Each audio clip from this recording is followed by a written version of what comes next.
बार बार वही सपना क्यों आता है मुझे?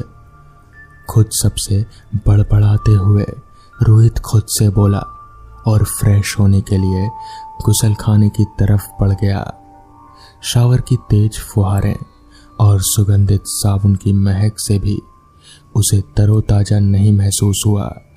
वो वैसे ही झल्लाया हुआ निकलकर डाइनिंग टेबल पर आकर बैठ गया, जहां उसके माता पिता और दोनों भाई बहन इंतजार कर रहे थे। क्या हुआ बेटा, तुम्हारा मूड क्यों ऑफ है? पिताजी ने रोहित के मूड को पकड़ते हुए पूछा। नहीं नहीं, ऐसा तो कुछ नहीं है। लेकिन फिर उसने अपने सपने के बारे में बतला दिया। पापा, मैं एक अनजाने झील की ओर बढ़ रहा हूँ किसी इन्वेस्टिगेशन के लिए। एक बर्फ का बहुत बड़ा चट्टान अचानक टूटकर बह निकला और उसमें से कई इंसानी लाशें निकलने लगी। इसका क्या मतलब है? क्या सच है या फिर कोई सपना? रोहित अपने दोनों हाथों से अपना सिर पकड़ लेता है। क्या?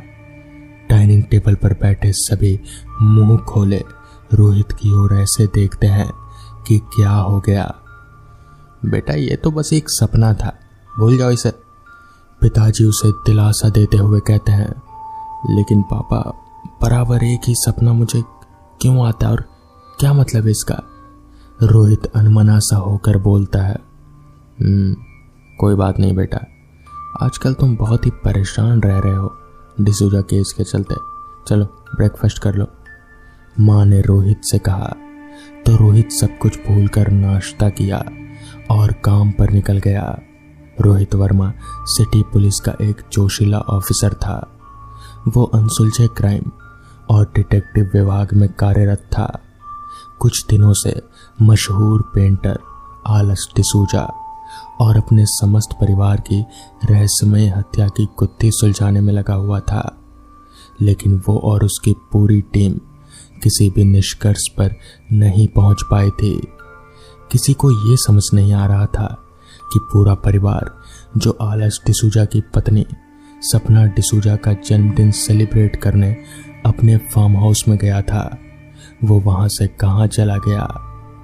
ये तो पुष्टि फार्म हाउस में स्थित बूढ़े नौकर शामू ने पुलिस को इत्तला कर दिया, वो भी आधी रात में पैदल भागते हुए। लेकिन जब तक वो लौटा, पांचों फैमिली मेंबर्स की लाश गायब हो चुकी थी।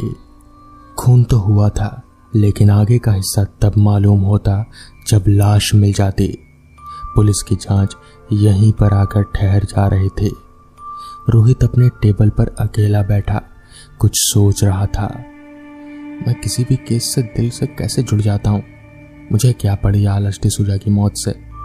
लेकिन फिर पानी का घूंट लेकर वो बोला, नहीं, ये मेरी ड्यूटी है, अब मुझे ही इसका कुछ हल निकालना पड़ेगा। सर, चाय। माथुर ने जब चाय दिया तो वो मुड़कर उसे देखा, फिर चाय पीने लगा। माथुर चाय की चुस्कियों में ही रोहित से बोला, एक बात बताना, हम लोग कहाँ पर गलत है, जरा सोच कर बोलो। माथुर रोहित का सहकर्मी था। वो बोला, सर एक बार फिर से रीशूट कर देख लेते हैं शुरू से। 24 अप्रैल को न्यूज़ चैनलों ने आलस डिसूजा ने अपनी पत्नी सपना और अपने पूरे परिवार के साथ अपने फार्म हाउस में अपनी पत्नी का जन्मदिन मनाने के लिए जाते हैं। यहाँ तक तो ठीक है।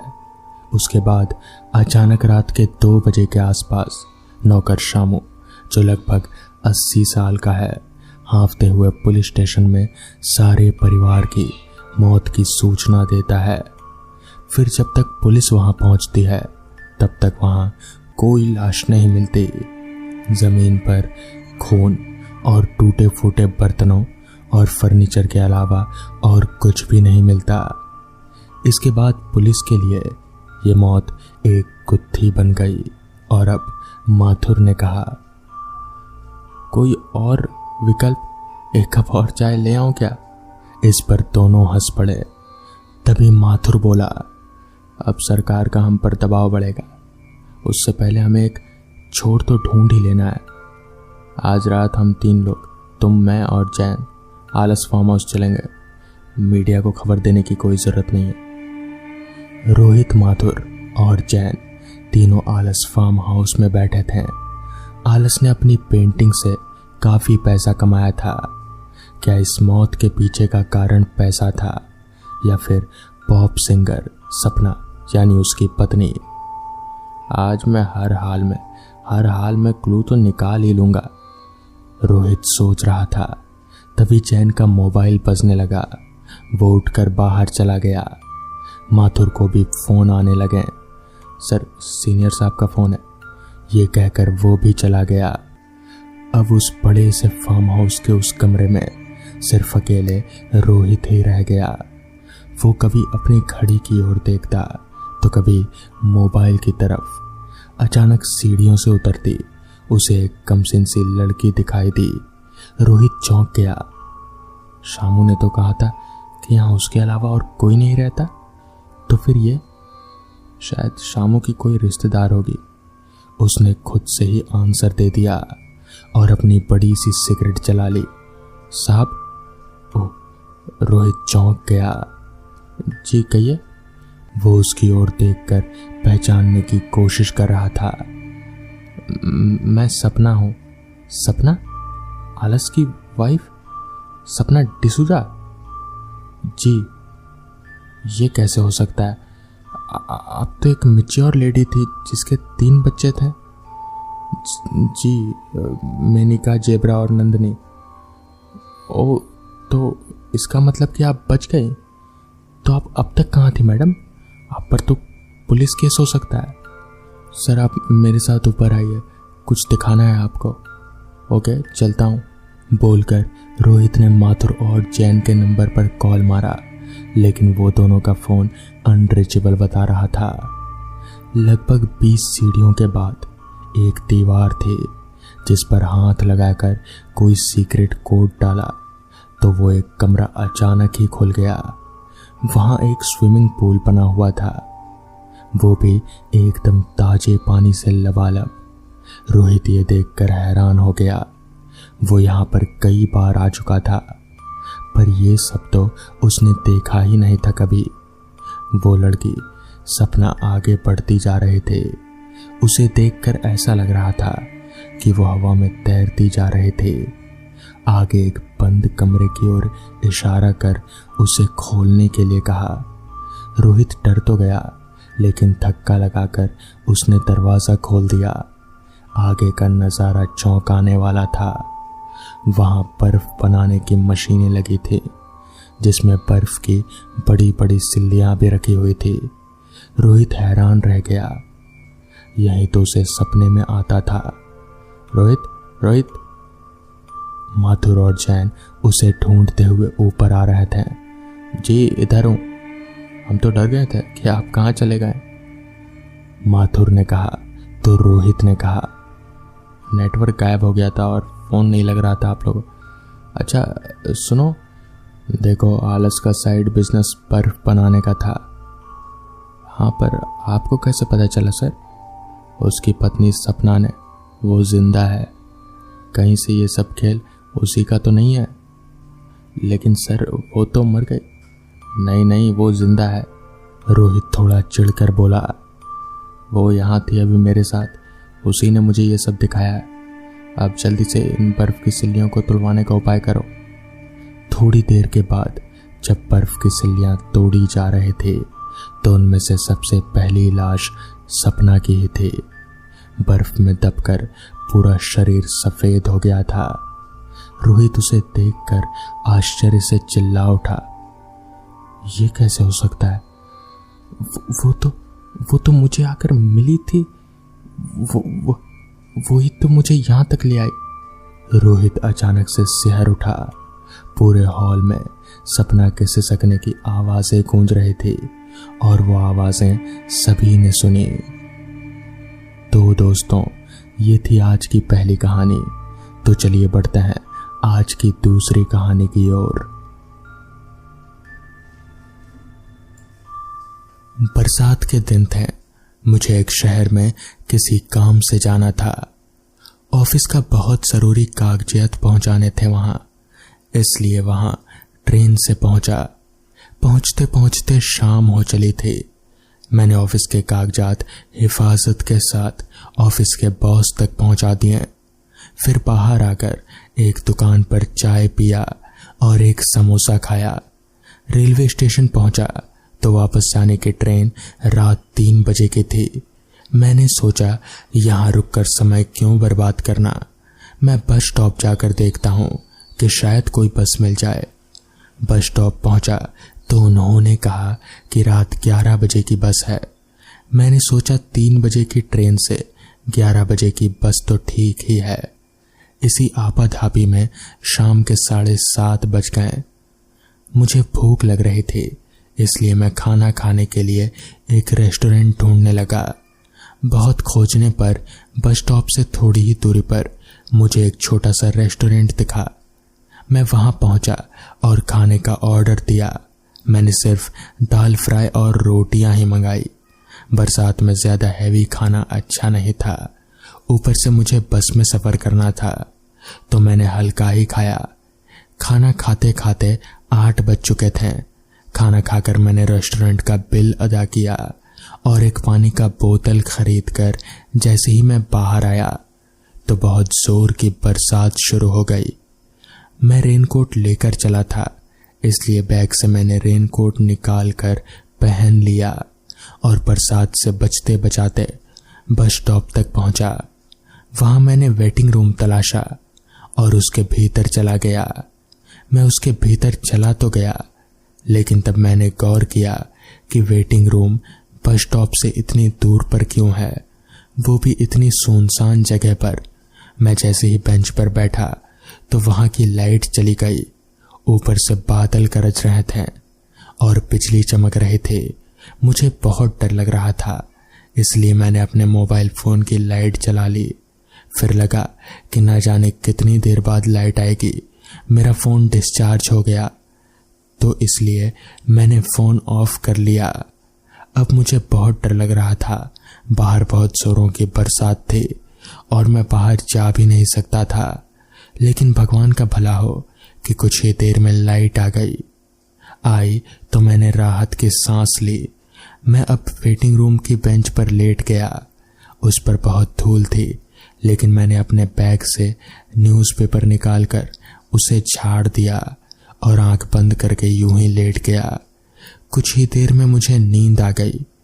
फिर कुछ देर बाद पायल की घुंघरू की छमछम से मेरी नींद टूटी और मैं जाग उठा। मैंने वेटिंग रूम के दरवाजे की ओर देखा तो एक लड़की सफेद साड़ी में आई थी। उसने छतरी ले रखे थे। पहले उसने अपनी गीली छतरी को एक कोने में रखा और अपने गीले बालों से पानी झटकने लगी। उसने सफेद साड़ी पहनी थी जो कि बिल्कुल गीली हो चुकी थी। वो बहुत ही सुंदर थी। उसके कानों में झुमके थे और माथे पर छोटी सी बिंदी लगी हुई थी। होठों पर लगी लाल सुर्ख लिपस्टिक उसकी खूबसूरती में 4 चांद लगा रहे थे। वो जब अपने बालों से पानी झटक चुकी तो मुझसे बोली, क्या मैं आपकी बेंच पर बैठ सकती हूँ? आपको कोई दिक्कत तो नहीं है ना? इस पर मैंने जवाब दिया, जी जरूर बैठिए। और वो इतना सुनकर बेंच पर बैठ गई। अब भी उसका ध्यान उसकी गीली साड़ी पर ही था। कुछ ही देर में फिर से लाइट चली गई और वेटिंग रूम के भीतर घुप अंधेरा छा गया। लेकिन इस बार मुझे डर नहीं लग रहा था, क्योंकि वो जो मेरे बगल में बैठी थी, एकाएक किसी ने मेरा हाथ पकड़ा। मैं थोड़ा सहम गया। मैंने सोचा, जहां जान ना पहचान, आखिर ये लड़की करना क्या चाहती है। फिर उसने मेरा हाथ पकड़ा। फिर वो अपने हाथ को मेरे सीने पर फिराने लगी। अब उसका हाथ मेरे सीने से होता हुआ मेरी गर्दन तक पहुंच गया। जब बात इतनी बढ़ ही गई है तो मैंने उससे कहा, ये क्या कर रही हैं आप? इस पर वो बोली, क्यों, आपको अच्छा नहीं लग रहा है? इस पर मैंने शर्माते हुए कहा, नाम तो बता दीजिए अपना। इस पर वो बोली, पिशाचनी हूं मैं। मैंने इतना सुना तो उसका हाथ झटक कर दूर भागा और फौरन ही अपने मोबाइल की लाइट जलाई। रोशनी में मैंने देखा तो सचमुच में वो खूबसूरत लड़की अब एक पिशाचनी में तब्दील हो चुकी थी। उसकी आंखें, लाल दांत बड़े बड़े थे। जिन होठों की खूबसूरती पर मैं मर मिटा था, अब उन पर खून लगा था। मैं डर के मारे थर-थर कांपने लगा। तभी लाइट आई और वो पिशाचनी गायब हो गई। अचानक ही मेरी आंख खुली तो मैंने देखा मैं बेंच पर लेटा हुआ हूं और वेटिंग रूम में कोई नहीं है। तब मेरी जान में जान आई। मैं शायद कोई भयानक सपना देख रहा था। डर के मारे मेरा गला सूख गया तो मैंने बोतल खोलकर पानी पिया। तभी वेटिंग रूम में बस स्टॉप का एक कर्मचारी आया और बोला, साहब आप यहाँ क्या कर रहे हैं? इस पर मैंने कहा, मेरी बस लेट थी इसलिए यहाँ आकर आराम करने लगा। लेकिन साहब अभी कोई वेटिंग रूम नहीं रहा, ये तो बहुत पुराना वेटिंग रूम है। मैंने तो यहाँ की लाइट जलती देखी इसलिए बंद करने चला आया। वो कर्मचारी बोला। ओह, तो मैं गलत जगह आ गया, मैंने कहा। इस पर वो कर्मचारी बोला, हाँ साहब, कहते हैं कि इस वेटिंग रूम में कोई पिशाचनी आती है और लोगों का गला दबाती है। अब ये सुनकर मेरे होश उड़ गए और मैंने मन में सोचा, तो क्या वो मेरे सपने में नहीं बल्कि वो हकीकत में थी। और फिर मैं उस पुराने वेटिंग रूम से अपना सामान उठाकर बाहर आने लगा। तभी वो कर्मचारी बोला, साहब आप अपना छाता तो उठा लीजिए, इसे तो आप यहीं भूले जा रहे हैं। अब मैं तो बिल्कुल सुन्न था और मुझे होश ही नहीं था। उसकी छतरी वेटिंग रूम में कैसे आ गई? क्या वो सचमुच में यहाँ आई थी? अब भी जब कभी मुझे बरसात की वो रात याद आती है तो मेरे रोंगटे खड़े हो जाते हैं। तो दोस्तों, ये थी आज की पहली कहानी। तो चलिए बढ़ते हैं आज की दूसरी कहानी की ओर। मनोहर बड़े ही तेज कदमों से अपने घर की तरफ चल रहा था।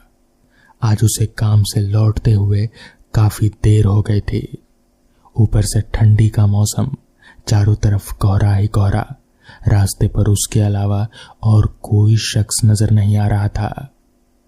वो तेज कदमों से अपने घर की तरफ चलने लगा। कहीं न कहीं उसे डर भी लग रहा था, क्योंकि ये वही रास्ता था जिसके बारे में गांव वाले अक्सर बात किया करते थे कि इस रास्ते पर आत्माओं का वास है। मगर मनोहर ने कभी ऐसा नहीं माना। वो कभी भी भूत प्रेत पिशाच इन सब चीजों पर यकीन ही नहीं करता था। उसका तो ये मानना था कि अगर वो मुर्दे हमें डरा सकते हैं तो हम जिंदा होकर उन्हें क्यों नहीं डरा सकते।